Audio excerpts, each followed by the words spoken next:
So many survivors with stories of real heroism in chaos.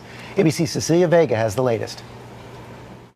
This morning, harrowing new details from passengers inside the plane about those terrifying seconds before the crash. As we were descending to prepare the landing, I looked outside through the window, and I just knew we were too low. So I was holding the chair so hard, I was basically preparing for the crash. And then there was bang. The impact was so powerful. And we thought, I thought that was it. I thought I was dying until the plane stopped. Eugene Raw is a hip-hop producer who took this flight almost 200 times. When it first crashed, everybody was screaming, and there was full of fear inside the cabin. And then after a few seconds or a few minutes, I don't remember how long it was. I feel like it's been forever.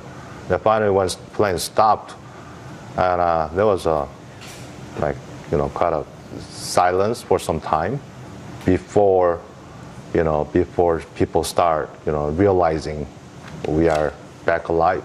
Emergency room doctors used to treating the most critical patients, now working around the clock to keep the survivors of Saturday's crash alive, wonder how anyone made it out. One of the patients told you that she saw the row in front of her actually collapse on top of her. What does that tell you about the impact?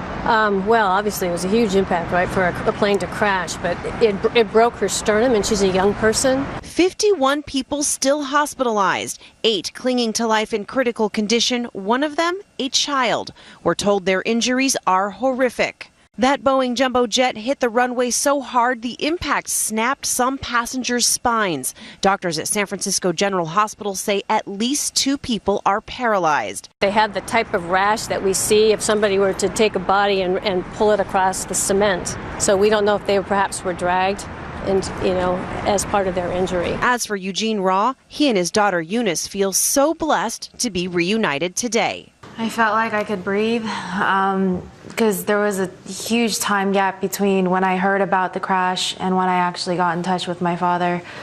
And, I finally felt, oxygen in my lungs again.